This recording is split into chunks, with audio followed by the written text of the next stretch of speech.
নমস্কার প্রিয় ছাত্রছাত্রী, Calcutta university 4th semester education মাইনরের সাজেশন দিচ্ছি।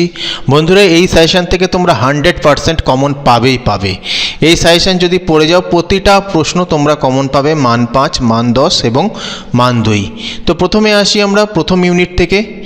তো প্রথম ইউনিটের থেকে যেটা পড়তে হবে মান 10-এর জন্য, শিক্ষা মনোবিজ্ঞানের সংজ্ঞা দাও, শিক্ষাক্ষেত্রে এর তাৎপর্য আলোচনা করো। অথবা মনোবিজ্ঞানের সংজ্ঞা দাও, শিক্ষাক্ষেত্রে শিক্ষা মনোবিজ্ঞানের গুরুত্ব আলোচনা করো। এখানে গুরুত্ব ও তাৎপর্য প্রয়োজনীয়তা সেম, খুবই গুরুত্বপূর্ণ প্রশ্ন।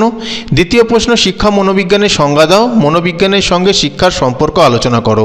অথবা মনোবিদ্যার একটি সংজ্ঞা দাও, শিক্ষা ও মনোবিদ্যা কীভাবে সম্পর্কযুক্ত লেখো। অথবা শিক্ষা এবং মনোবিজ্ঞার সম্পর্ক আলোচনা করো। অথবা মনোবিজ্ঞানের সংজ্ঞা দাও, শিক্ষা ও মনোবিজ্ঞানের সম্পর্ক সংক্ষেপে আলোচনা করো। এবার ব্যাপারটা হলো যে এই যে প্রশ্নটা দিলাম, আরেকটা প্রশ্ন আছে, শিক্ষা মনোবিজ্ঞান কাকে বলে, শিক্ষা মনোবিজ্ঞানের প্রকৃতি পরিধি আলোচনা করো। এই যে মান 10-এর 3টে দিচ্ছি, 3টেই পড়বে এবং 3টে যদি ভালো করে পড়ো, একটা বড় প্রশ্ন আসবেই, চ্যালেঞ্জ আসবেই। এমনকি এই অধ্যায় থেকে এই 3টে বড় প্রশ্ন যদি পড়ে রাখো, তাহলে মান 5-এর একটা কোশ্চেন কমন পাওয়ার চান্স 99% এ বছরের জন্য। তাই এই 3টে যদি মান 10-এর পড়ে নাও, তাহলে 15 নম্বর তোমাদের হাতের মুঠোয়। তবুও আমি একটা মান 5-এর জন্য এই প্রশ্নটা দিচ্ছি, শিক্ষা মনোবিজ্ঞানের জ্ঞান কিভাবে একজন শিক্ষককে সাহায্য করে। এইটা মান 5-এর জন্য দিয়ে দিচ্ছি একটাই। কিন্তু আমার মনে হয় যে এখান থেকে যে মান 10 তো কমন পাচ্ছই একটা, এমনকি মান 5 এই 3টে প্রশ্ন পড়লেই মান 5-এরও তোমরা কমন পেয়ে যাবে। তাই এই 3টে প্রশ্ন বাদ দেবেন না। আর একটাই মাত্র মান 5 দিলাম, এটা পড়ে রাখতে পারো। তো দ্বিতীয় বিষয় যেটা রয়েছে এই অধ্যায়ে, বান্দুরার সামাজিক শিখন তত্ত্বটি আলোচনা করো, শিখনের সংজ্ঞা দাও, শিখনের বৈশিষ্ট্যগুলি লেখো। অথবা শিখনের যে কোনো 5টি বৈশিষ্ট্য লেখো। এক্ষেত্রে বলে রাখি, মান 5 আসলে এরকমভাবে প্রশ্নটা আসে, শিখনের বৈশিষ্ট্য লেখো যদি দেয় তো বড় প্রশ্নে আসতে পারে, তার সাথে একটা ছোট্ট সংজ্ঞা দিয়ে দিতে পারে 2 + 8। মান 5-এর জন্য হয়তো 5টা বৈশিষ্ট্য এরকম আসতে পারে।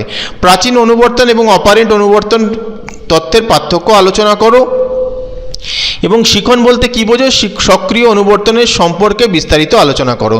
এই 4টে প্রশ্ন ভালো করে পড়বে, যার মধ্যে 1-এর প্রশ্নটা, 2 এবং 3, এই 3টে প্রশ্ন অসম্ভব গুরুত্বপূর্ণ। এবং মান 5-এর জন্য এখান থেকে পড়বে, বান্দুরার সামাজিক শিখন তত্ত্বে আত্মকুশলতা বলতে কী বোঝায়, থর্নডাইকের সংযোজনবাদ তত্ত্বের মুখ্য সূত্রগুলি আলোচনা করো। বান্দুরার সামাজিক শিখন তত্ত্বটির বৈশিষ্ট্য আলোচনা করো। অন্তর্দৃষ্টিমূলক শিখন বলতে কী বোঝো, শ্রেণীকক্ষে অন্তর্দৃষ্টিমূলক শিখনের 2টি ব্যবহার লেখো। অন্তর্দৃষ্টিমূলক শিখন কি, তবে এর মধ্যে আমি মনে করি 1-এরটা এবং 2-এরটাই পড়বে, এই দুটো প্রশ্ন না পড়লেও হবে। পরের বিষয়, মান 10 এবং মান 5 একসাথেই দিচ্ছি।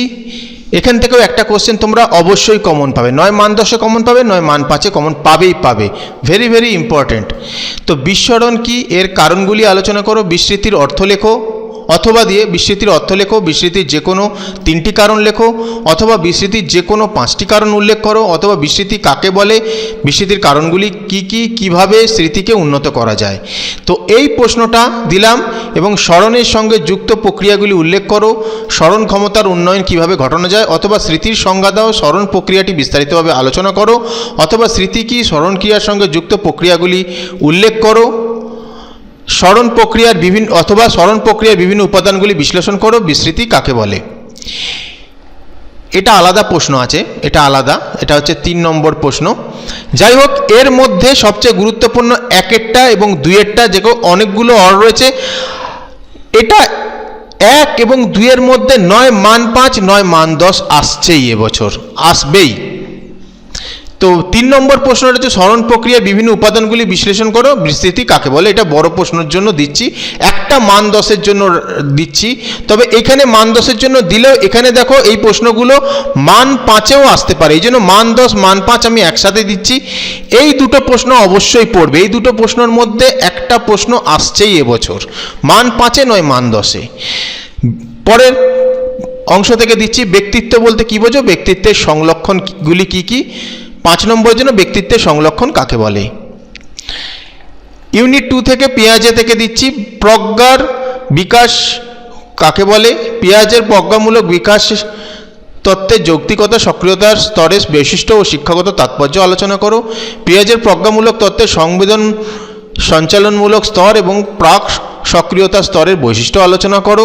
পিয়াজের জ্ঞানমূলক বিকাশের তত্ত্বটি সংক্ষেপে আলোচনা করো। এই তিনটে প্রশ্ন পড়বে, একটা শিওর মান 10 এসে যাবে। মান 5-এর জন্য পিয়াজে অনুসারে যৌক্তিক সক্রিয়তা স্তরটি যে বিকাশমূলক বৈশিষ্ট্য দেখা যায় তার উল্লেখ করো। এরিকসন থেকে দিচ্ছি, এরিকসনের মনোসামাজিক তত্ত্বটি বিশ্লেষণ করো অথবা এরিকসনের মনোসামাজিক বিকাশের স্তরগুলি আলোচনা করো। মান 5-এর জন্য দিচ্ছি এরিকসনের বিকাশমূলক তত্ত্বে আত্মপরিচয় বনাম আত্মপরিচয়ের বিভ্রান্তি বলতে কী বোঝায়। এরিকসনের মনোসামাজিক বিকাশ তত্ত্ব অনুযায়ী প্রথম স্তরটি সম্পর্কে সংক্ষেপে আলোচনা করো। বিশেষ করে এই প্রশ্নটা যদি ভালো করে পড়ো তো এই দুটো প্রশ্ন হয়ে যাবে তোমাদের। কোহেলবার্গ থেকে পড়বে, এই একটা প্রশ্ন দিয়েছি, একটা প্রশ্ন আসার চান্স প্রবল রয়েছে। কোহেলবার্গের নৈতিক বিকাশের স্তরগুলি উল্লেখ করো এবং বিশদে আলোচনা করো।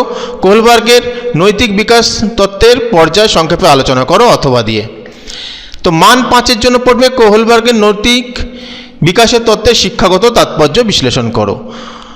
ভিগস্কির সামাজিক বিকাশ তত্ত্ব থেকে পড়বে ভিগস্কি বা ভাইগস্কির বিকাশমূলক তত্ত্বের শিক্ষামূলক তাৎপর্য, একটা মান 5 দিচ্ছি, এটাই পড়ে যাবে, তবে খুব একটা ইম্পর্টেন্ট না। পরেরটা বুদ্ধিমত্তা থেকে মান 10 এবং মান 5 একসাথে দিচ্ছি।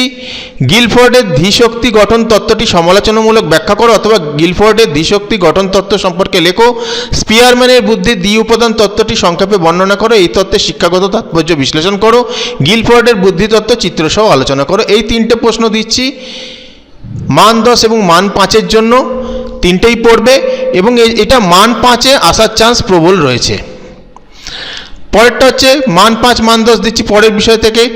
বুদ্ধির সংজ্ঞা দাও, বুদ্ধির অভিজ্ঞার ব্যবহার লেখো অথবা বুদ্ধির অভিজ্ঞার উপযোগিতাগুলি কি কি, বুদ্ধি কি, বুদ্ধির অভিজ্ঞা কি, বুদ্ধির অভিজ্ঞাগুলি শ্রেণীবিভাগ উদাহরণসহ লেখো। বুদ্ধি থেকে এই দুটো প্রশ্ন পড়লেই যথেষ্ট। পরের থেকে বিষয় থেকে একটা প্রশ্ন দিচ্ছি, ইকিউ থেকে প্রাক্ষবিক বুদ্ধির ধারণাটি দাও অথবা প্রাক্ষবিক বুদ্ধির ধারণাটি ব্যক্ত করো। এবার মান 2, এই মান 2গুলো পড়বে, এখান থেকে আসার চান্স প্রবল রয়েছে। এগুলো হচ্ছে সবচেয়ে গুরুত্বপূর্ণ, এবছরের জন্য গুরুত্বপূর্ণ মান 2, এগুলো পড়তেই হবে। দেখে নাও তাহলে কোশ্চেনগুলো। প্রতিটা প্রশ্ন বলতে গেলে অনেক সময় নষ্ট হবে, সেই জন্য দেখিয়ে দিচ্ছি।